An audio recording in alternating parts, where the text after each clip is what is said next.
Selamat datang kembali di video pembelajaran chapter komunikasi data. Ya, kali ini kita membahas materi terkait dengan transmisi data. Sudahkah Anda siap? Jika sudah, mari kita simak. Baik, kita awali dari konsep umum dan terminologi. Ya, di bahasan ini akan banyak Anda temui istilah-istilah ya. Maka perlu kita awali bahasan ini dengan sama-sama menyamakan persepsi terkait dengan konsep umum dan terminologi transmisi data ya. Nah, sebagai pengantar ya, filosofi dari keberhasilan transmisi bergantung kepada kualitas sinyal yang ditransmisikannya dan karakteristik media transmisi. Oke, mungkin beberapa rekan-rekan ada yang masih bingung, apa itu sinyal? Sepertinya sering didengar, tapi apa ya artinya? Maka kita awali dengan menyamakan persepsi terkait dengan definisi sinyal, ya. Sinyal, ya, sinyal adalah besaran terukur yang berubah dalam waktu atau ruang, ya, bisa juga. Nah, serta membawa informasi. Oke, jadi ulangi ya. Sinyal itu adalah suatu besaran terukur yang berubah dalam waktu atau ruang serta membawa informasi. Oke, di sini keberhasilan transmisi bergantung pada kualitas sinyal yang ditransmisikan. Oke, kalau sinyalnya bagus sampai di tujuan, maka informasi yang diterima oleh penerima pun atau tujuannya nanti juga akan jadinya utuh atau lengkap ya, sehingga mudah dipahami lah konteks dari informasi tersebut. Oke, nah selanjutnya adalah karakteristik dari media transmisi. Ya, media transmisi ini seperti yang sudah dibahas di pendahuluan, ada yang guided dan wireless, kan? Masing-masing memiliki karakteristiknya ya. Nah, di sini karakteristik ini yang mempengaruhi juga bagaimana proses pengaturan transmisi sehingga keberhasilan transmisi ini bisa diupayakan, bisa dimaksimalkan atau dioptimalkan juga. Nah, selanjutnya berdasarkan fungsi waktu ya, sinyal yang kita bicarakan dari tadi ya. Di sini kita akan berbicara terkait dengan sinyalnya elektromagnetik ya. Nah, maka dibedakan jadi dua, yaitu adalah sinyal kontinu dan sinyal diskrit. Nah, sinyal kontinu ini adalah sinyal analog ya. Kalau sinyal diskrit adalah sinyal yang digital ini yang di bawah. Oke. Nah, di sini kita lihat ya, ada dua buah kurva ya. Di sini ada sumbu Y-nya menyatakan amplitudo dalam satuan volts.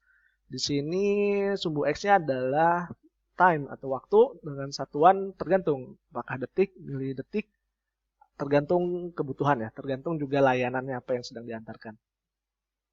Nah, di sini kita lihat kenapa sinyal analog dikatakan sinyal kontinu karena di sini garis-garis amplitudonya ini halus lekukan-lekukannya ya terhadap satuan waktunya.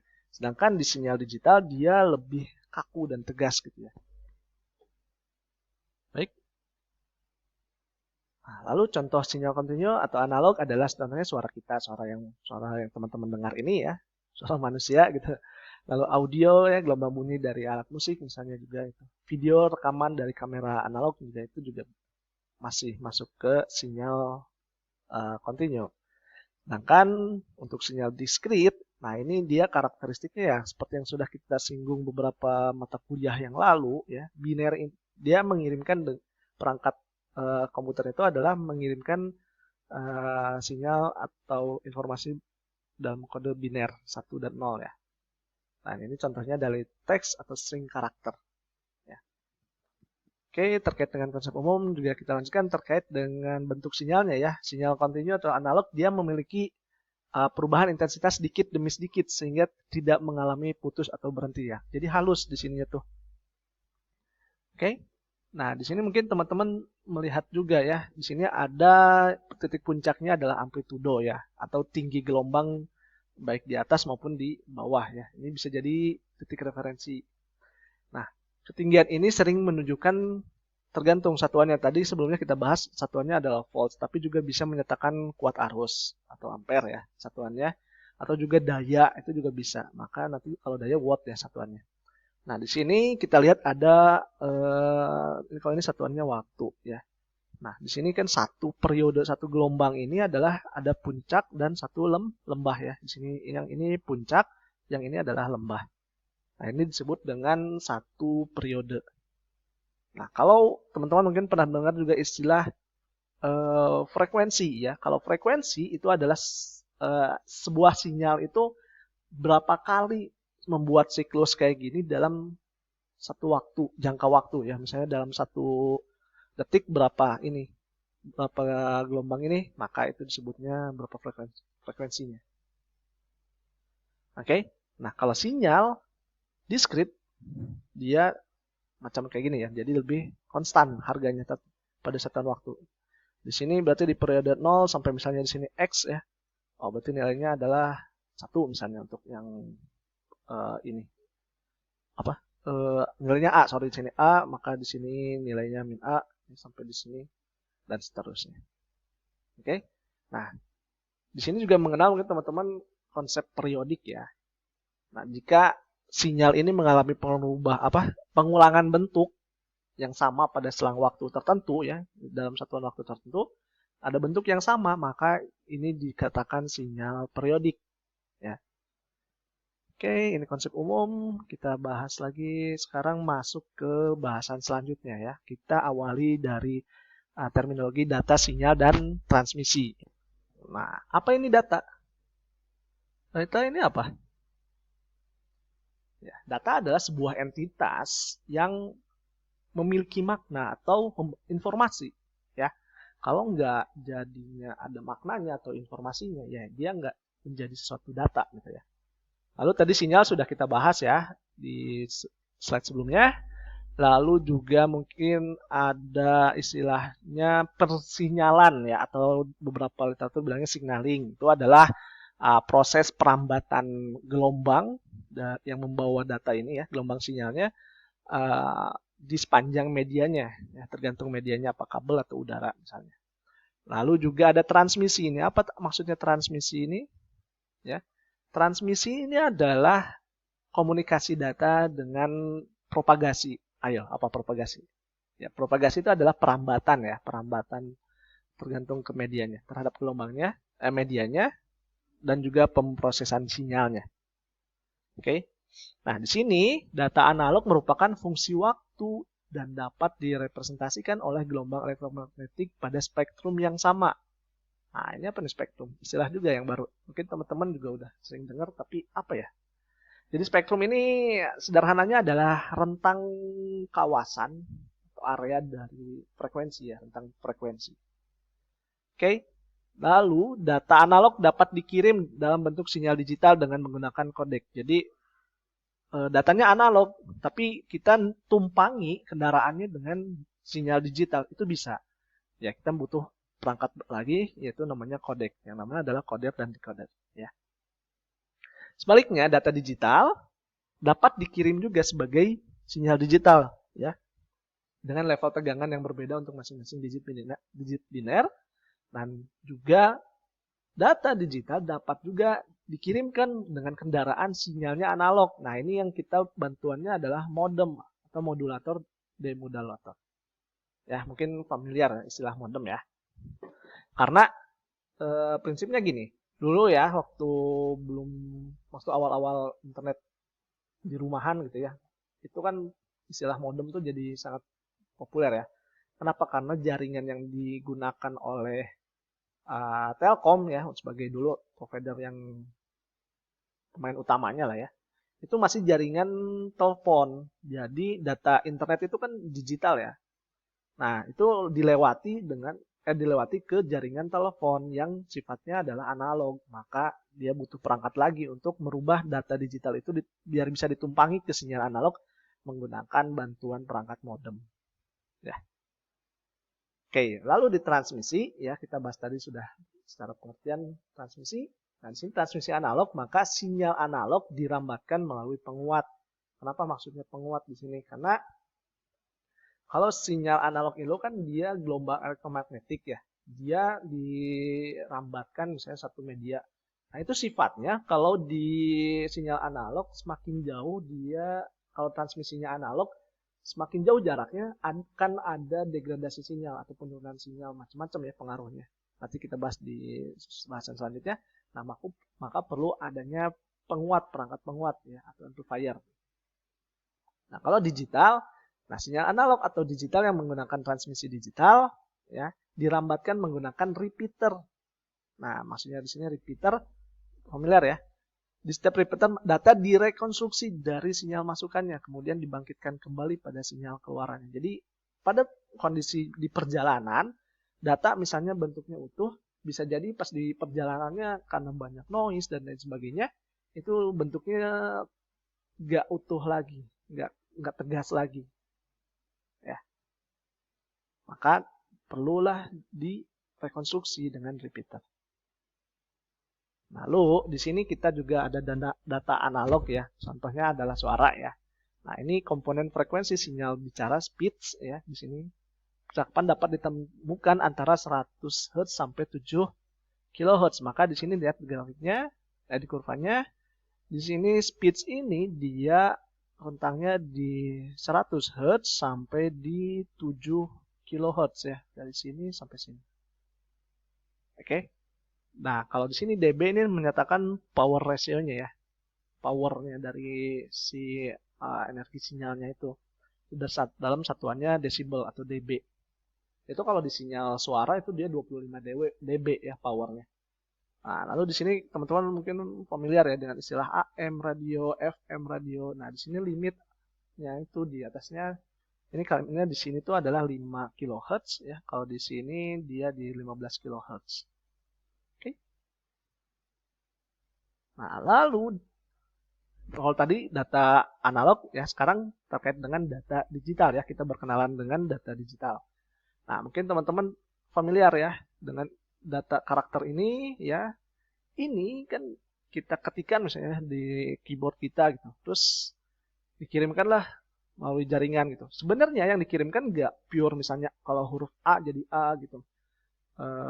G gitu pakai simbol yang lainnya. Itu enggak, itu direpresentasikan dengan bit binary ini ya, binary ini. Masing-masing ini disimbolkan dengan dengan binary bit ya, 1 0 gitu. Nah, ini dengan karakter dengan pengkodean ASCII, American Standard Code for Information Interchange. Ya. Jadi masing-masing karakter ini diwakili oleh 7 bit.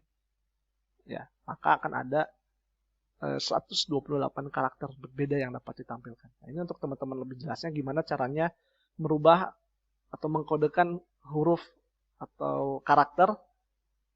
Ini bisa dicek di video yang ini ya. Baik, kalau sebelumnya kita membahas tentang datanya, sekarang kita membahas sinyalnya, yaitu kendaraan dari data itu ya untuk bisa ditransmisikan. Nah, pertama kita bahas sinyal analog. Ya, sinyal analog adalah gelombang elektromagnetik yang dapat dirambatkan pada berbagai media, contohnya twisted pair, kabel short optik, dan udara ya, atau transmit. Lalu, dalam referensi lain disebutkan bahwa informasi suara dan musik juga memiliki komponen frekuensi di 20 Hz hingga 20 kHz. Ya. Nah, ini diubah dalam bentuk sinyal elektromagnetik untuk kemudian ditransmisikan melalui media transmisinya. Nah, contohnya adalah pada saat kita melakukan telepon, suara dari seorang pemanggil ini ya akan dibawa atau dirubah dalam bentuk sinyal ya. Lalu akan ditransmisikan. Nah, kalau misalnya telepon ini masih kayak telepon kabel ya, berarti di jaringan telepon ya, dilakukan di sinyal analog ya. Nah, nanti di sini variasi dari amplitude dan frekuensinya ini berdasarkan tingkat kekuatan suaranya. Oke, kalau kadang-kadang kita bicara kan ini pelan kayak gini, tiba-tiba kencang gitu kan. Nah, itulah amplitudenya ya. Kalau teman-teman lihat frekuensi suara ya, kalau lagi recording juga kelihatan kan ada naik turunnya. Nah, yang perlu diperhatikan ya, kalau misalnya kita menggunakan band frekuensi yang ini, yang 20 Hz sampai 20 kHz ini, langsung aja ditransmisikan ke media transmisi misalnya lewat udara. itu akan sangat boros ya. Jadinya hanya untuk satu orang aja, sisanya nggak kebagian bandwidthnya, ya nggak kebagian tempat lagi untuk pengiriman. Maka sebenarnya spektrum untuk pengiriman suara ini bisa diperkecil atau istilahnya dikompres lah gitu. Hanya membutuhkan sebenarnya di literatur tuh di 300 hingga 3400 Hz. Nah, di situ pun udah cukup sebenarnya untuk mengirimkan sinyal analog suara ya, sehingga nantinya masih ada banyak ruang-ruang kosong itu yang bisa dimanfaatkan oleh pengguna lain ya. Dan ini masuk ke konsep jaringan yang resource sharing ya. Oke. Nah, selanjutnya kita bahas terkait dengan sinyal digital. Dalam sinyal digital ya, ini data dirambatkan dari satu titik ke titik lainnya dengan menggunakan sinyal elektromagnetik ya. Nah, di sini adanya pulsa tegangan. Oke.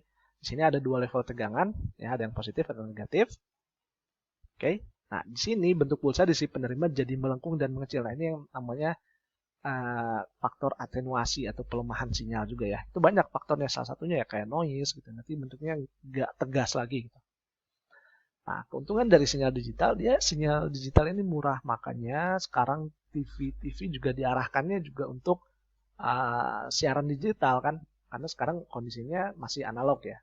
Nah, antena rumah kita kan masih analog.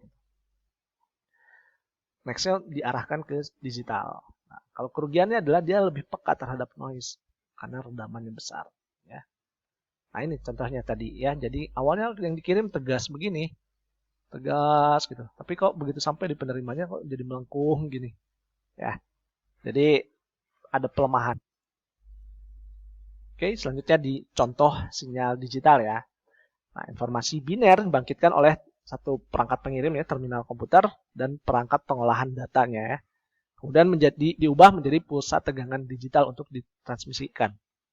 Ya, tentunya misalnya gini, ada seorang nyonya atau seorang admin, dia mengetik dengan komputernya, lalu dia kirimkanlah ke jaringan ya, jaringan. Maka di sini misalnya satu karakter itu dikirimkan dalam bentuk binernya, ya. Di sini inputnya 1-0 ya. Kalau 0 di atas, kalau 1 di bawah gini ya. Tergantung dia sebenarnya lagi pakai pola kode NRZ sih. Nanti kita bahas ya untuk ini. Nah, di sini kita lihat bahwa untuk satu streamnya ini ya, dia menggunakan 0,02 milisecond ya. Maka dan sedangkan di sini ada berapa bit? 1 2 3 4 5 6 7 8 9 10 ya. 10. Maka di sini data rate-nya bisa kita sebut kayaknya nggak segini ya. Ini kurang 0 nih. 10 dibagi 0,02 milisecond. Kayaknya 500.000 bit per second ya. Nanti koreksi ya. Atau 500 kbps, kilobit per second ya. Oke, selanjutnya terkait dengan data dan sinyal, hubungannya antara data dan sinyal, ini ada 4 kemungkinan ya. Tadi sudah disinggung bahwa kalau datanya analog, dia juga bisa masuk atau dihantarkan melalui sinyal digital. Itu untuk yang telepon ya. Ini analog data dilewatkan ke sinyal analog juga. Ini maka perangkatnya telepon aja ya. Telepon umum ya, telepon yang Telkom ya. Lalu ada sinyal digital misalnya dari internet atau dari komputer kita, ini pengen di upload ke internet misalnya. Tapi internetnya masih pakai ADSL, teknologinya masih analog. Nah, ini kita butuh modem untuk merubah sinyal digital, untuk merubah data digital ini bisa ditumpangi ke sinyal analog. Atau ada analog juga ya. Di sini adalah analog signal. Ya, dia bisa dirubah. Ya, misalnya di penerimanya dia ternyata udah pakai perangkat untuk digital. Ya kayak perangkatnya kalau sinyal telepon sinyal TV misalnya analog tapi perangkat kita udah digital, ini membutuhkan perangkat kodek untuk merubah sinyal analog jadi sinyal digital. Kalau di sini kalau masihnya tetap ya sinyal digital dan ini juga ke sinyal digital lagi, maka hanya butuh digital transceiver aja. Ya. Oke, ini kaitannya ya, hubungannya antara data analog, data dan sinyal ya. Itu bisa dipelajari ya di sini. Kalau datanya analog dilewatin ke sinyalnya analog, ini apa yang harus dilakukan ya. Kalau analognya datanya analog, sinyalnya digital, ini apa yang harus dilakukan ya. Nah, sekarang kita masuk ke transmisi ya. Nah, di sini transmisi kan tadi sudah disinggung bahwa ada dua ya, analog dan digital juga. Transmisi analog adalah sarana transmisi sinyal analog tanpa memperhatikan isinya. Jadi udah kayak don't care terkait dengan apa yang dia bawa itu. Ya.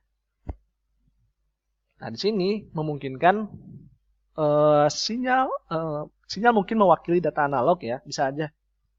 Atau juga digital kan tadi dibahas bahwa yang lewat transmisi analog bisa juga sinyalnya membawa datanya analog ataupun digital. Ya. Nah, di sini karakteristiknya dari transmisi analog, dia transmisi sinyal analog tanpa memperhatikan muatannya ya. Jadi udah nggak melihat lagi dia sinyalnya digital atau analog. Ya, nggak perlu tahu datanya.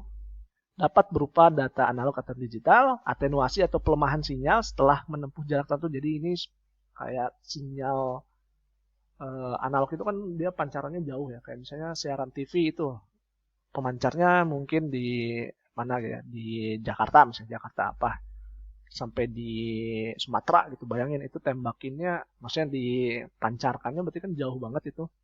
Dan mungkin, nah tinggal di penguatnya aja ya, maka perlu namanya amplifier, dikuatkan oleh amplifier penguat sinyal. Namun konsekuensinya adalah selain sinyalnya ikut kuat, noise-nya juga ikut kuat. Maka perlu ada kayak klasifikasier juga yang memilah ini mana sinyal informasi, mana yang sinyal noise-nya. Nah, kalau transmisi digital mengasumsikan konten biner ke sinyal.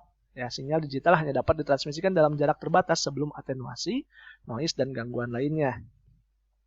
Oke, kalau di sini dia justru terkait dengan muatan sinyalnya apa, harus dilihat. Dan kalau penguatnya adalah repeater ya, penguat sinyal digital. Oke, nah sekarang karena nextnya ke depan trennya akan menggunakan transmisi digital, maka apa sih alasan dibalik atau keunggulan teknik transmisi digital? Dia menjamin keutuhan data. Kenapa? Karena penggunaan repeater ini dibanding amplifier untuk jarak jauh dia tidak menimbulkan kesalahan, ya. Lalu untuk penggunaan bandwidth dia lebih optimal. Di sini ada istilah multiplexing. Searching ya teman-teman, ini konteks atau mekanisme multiplexing. Intinya adalah multiplexing ini menerapkan sekali konsep resource sharing ya. Jadi informasi yang akan dikirimkan itu akan disegmentasikan, dipecah-pecah ya dalam bentuk paket-paket gitu. Nah, multiplexing ini memungkinkan misalnya satu informasi utuh dipotong-potong-potong gitu kan, ada labelnya. Nah, misalnya dari yang lain juga sama dan itu urutannya jadi pengirimannya bisa jadi nggak berurut. Misalnya masuk dulu kanal ini paket dari A nomor 1, tiba-tiba yang urut berikutnya yang masuk lagi dari B nomor 2, tiba-tiba yang berikutnya lagi dari C tapi yang label paket urutan yang ketiga dan seterusnya. Itu multiplexing ya konsepnya. Oke, selanjutnya keamanan dan privasi ini lebih terjaga ya karena teknik enkripsi bisa ya. Oke. Lalu integrasi data analog maupun digital memiliki bentuk yang sama. Integrasi secara ekonomis untuk service data, voice, dan video ini lebih mudah ya untuk dilakukan integrasinya. Kalau dengan teknik transmisi digital. Oke, kalau tadi terkait dengan sinyal ya, analog sinyal dengan data sinyal, dengan data analog maupun digital. Nah, sekarang signalnya dengan analog transmisinya ya, ataupun digital transmisi. Silakan disimak dulu ya. Nah, tadi disinggung bahwa kenapa sih kok bisa saat begitu di penerima kok datanya nggak utuh ya. Misalnya kita di sini transmit datanya adalah dari perangkat komputernya satu karakter dikodekan dengan ini misalnya. Beberapa karakter mungkin misalnya. Nah, dirubahlah ke bentuk dikodekan dibawa oleh sinyal ya. Ini dikodekan menggunakan pola kode tertentu misalnya. Nah, sinyal dari pengirimnya adalah bentuknya seperti ini. Tapi di tengah jalan setelah melewati media transmisi, ya, ada noise. Noise-nya dari apa? Misalnya contohnya karena thermal noise ya, karena panas gitu. Si kabelnya tuh nggak kuat sama tahan panas misalnya. Maka menghasilkan noise. Nah, di situ ternyata merusak si sinyal aslinya. Ya. Jadi si ini gelombang noise merusak gelombang sinyal aslinya, maka jadinya berubah seperti ini. Nah, pada saat kita nerima akan dilakukan proses cuplik atau sampling di sini. Nah, disinilah akan ada yang diterima justru datanya seperti ini. Nah, misalnya. Nah, ini maka adanya namanya bit error. Oke. Nah, ini yang terjadi akibat di kesalahan transmisi ya. Nah, selanjutnya ini tambahan juga ya. Udah sempat dibahas di materi pendahuluan ya. Bahwa bandwidth itu adalah jumlah kapasitas yang bisa kita gunakan. Misalnya ini istilah bandwidth ini jadi populer ya sekarang-sekarang ya. Nah, teman-teman pastikan paham maksudnya ya. Jadi bandwidth ini adalah ibaratkan dengan jalan atau jalan tol gitu ya. Dia punya beberapa lajur. Ya, dan perangkat jaringan ini dia seperti ya ini, ada yang mengatur fungsinya untuk mengatur, ada yang fungsinya untuk mengarahkan, ada yang fungsinya sebagai tanda aja, sebagai penghubung dan lain sebagainya. Nah, informasi yang kita lewati itu ibaratkan sebagai mobil ya, paket ini dilewatkan kan ke jaringan. Semakin banyak mobil yang ada di jalanan ini, maka jadinya macet ya. Makanya dampaknya ke kita apa? Internet kita jadi lemot gitu. Jadi lambat gitu. Tapi kalau misalnya malam-malam lagi pada tidur semua, akhirnya kok kenceng ya. Nah, itu karena ya memang jalan selebar ini digunakan untuk kita sendiri aja. Akhirnya kan jadinya bisa ngebut gitu. Ya. Itu terkait dengan transmisi data ya. Selanjutnya nanti teman-teman simak di materi video media transmisi ya untuk lanjutannya. Oke, terima kasih sudah menyaksikan. Assalamualaikum warahmatullahi wabarakatuh.